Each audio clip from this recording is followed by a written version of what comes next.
finally, I did transition pictures for Pope John Paul II. His real name was Karol Wojtyla. He was Polish, which is amazing because most popes before then had been Italian. And he was a first in many different ways, actually. He was the first pope ever to visit the White House. He was the first pope ever to fly to Britain and meet the Queen. He was the first pope ever to pray at the Western Wall in Jerusalem. He was quite a groundbreaker. He didn't break with the whole Catholic thing of contraception and abortion and women priests and stuff, but he was quite revolutionary in a lot of other ways. He wanted to bring people together, religions together. He didn't like the idea of division. He thought there was commonality between all religions, and that's what people should focus on. He was actually head of the Catholic Church from 1978 to 2005. And was very well respected at the time. Not by everybody. There were actually several assassination attempts on his life. He was shot by a Turkish terrorist at one point, and that required massive amounts of surgery, which affected his life from then on, because he was quite a sportsman, very athletic before then, and afterwards, after the surgery, less so. He also had a man try to stab him with a bayonet at one point, and Al-Qaeda tried to blow him up as well with a suicide bomb. So he had a lot of challenges, but he was quite revolutionary in his way. He died in 2005 at the age of 84 of circulatory collapse, but he had a whole bunch of other things wrong with him as well, including Parkinson's.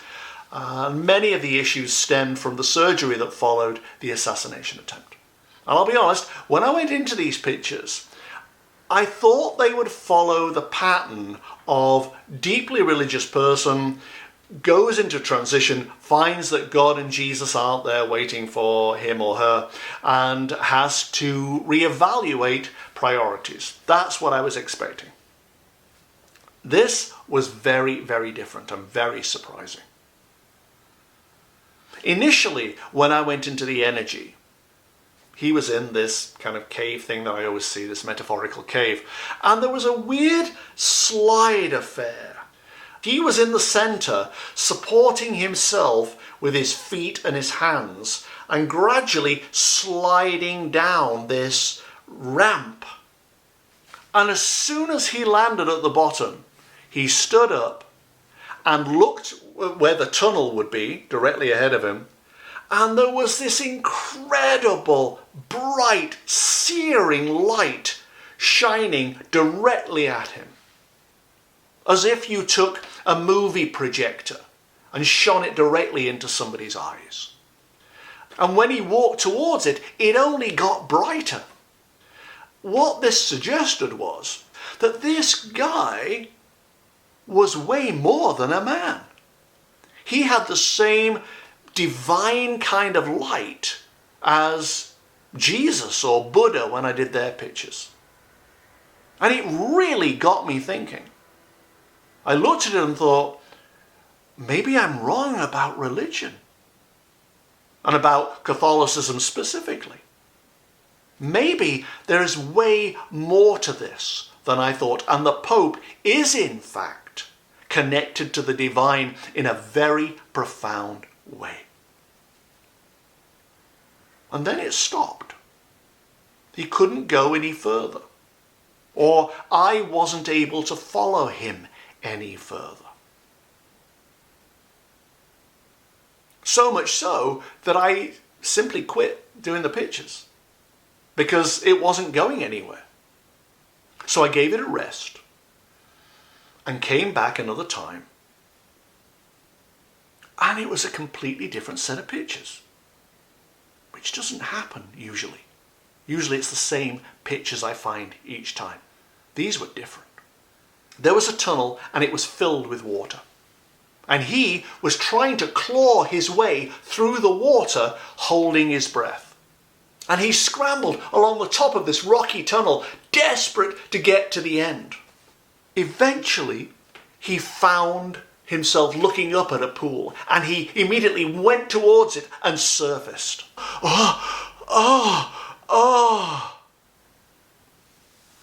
And he climbs out of the pool, and lies on his back on the floor of this metaphorical cave. And he wept uncontrollably with relief that his illnesses were over, maybe, with relief that the burden of being Pope was over. It felt like relief, but I'm not quite sure what about. But it was such a release of his burden, whatever that burden was, that it left him sobbing on the floor for the longest time. Then, once he'd regained his composure, he stood up and he began the climb up the tunnel as before. And yes, there was the same bright light, like a projector. It was everywhere. He couldn't miss it. But when he reached the metaphorical cave that I always see where the light actually is, there was the dome that we keep seeing each time.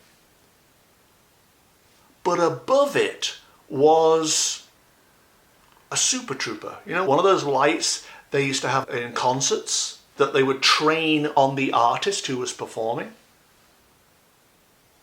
There was one of those above the dome, trained directly on him, highlighting his specialness.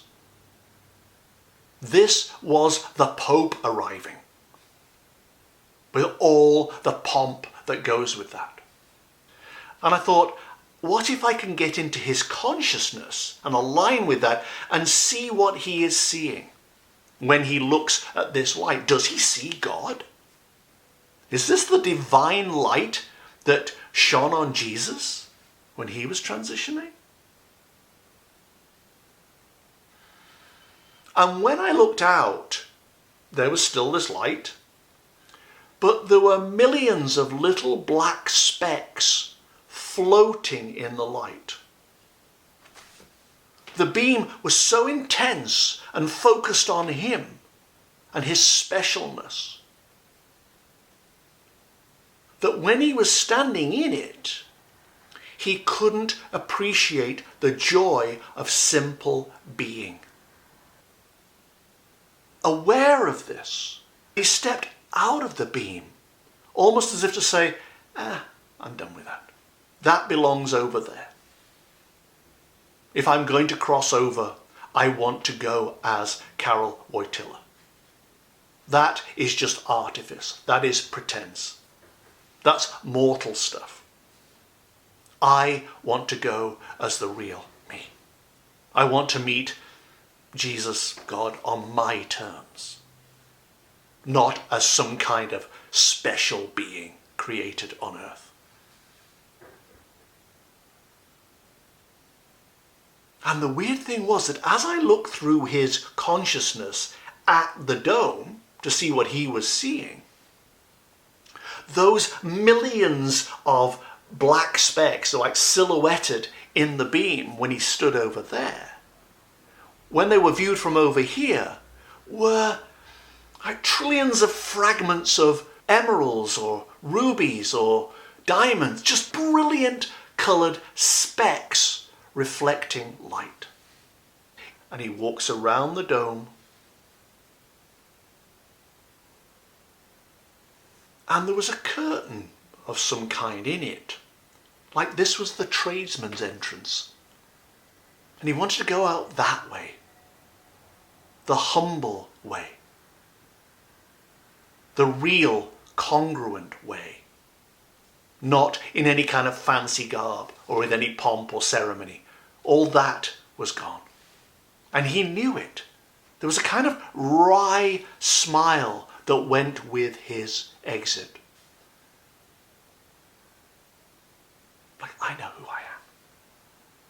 I know what that was. I know what that meant to people. I know the importance that that had in certain circles. But that's not me. This is me. And this is how I want to meet God. And he lifted up the curtain and he stepped through. And he looked back, totally comfortable with the choice he'd made. And the authentic person stepped into the dome and vanished. Simple. Total peace. Harmonious. Oneness with the divine. Not separate from the divine and looking up to it and worshipping it and singing hymns to it and praying to it. But actually at oneness with it. The bright light was for the benefit of the world. But the light inside him, the light of divinity that is in us all, was what he really treasured, because he knew it connected him to everything. If you are living in fear and anxiety and worry, it doesn't matter how many times you go to church. It's just external stuff. But if you're at peace and you're filled with love and harmony and kindness and forgiveness,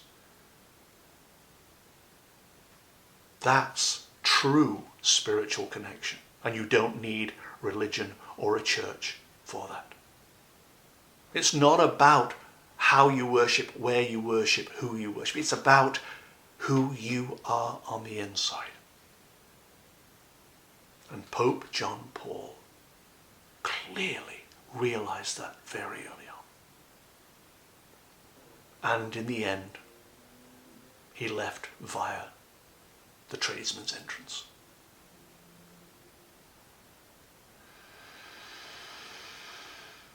And that's what I learned from Pope John Paul. Thank you very much for watching. I really appreciate it. Subscribe, share, like, if you would, that'd be great. Follow me on Twitter @CashPeters. That would be good. Otherwise, I'll see you next time, guys.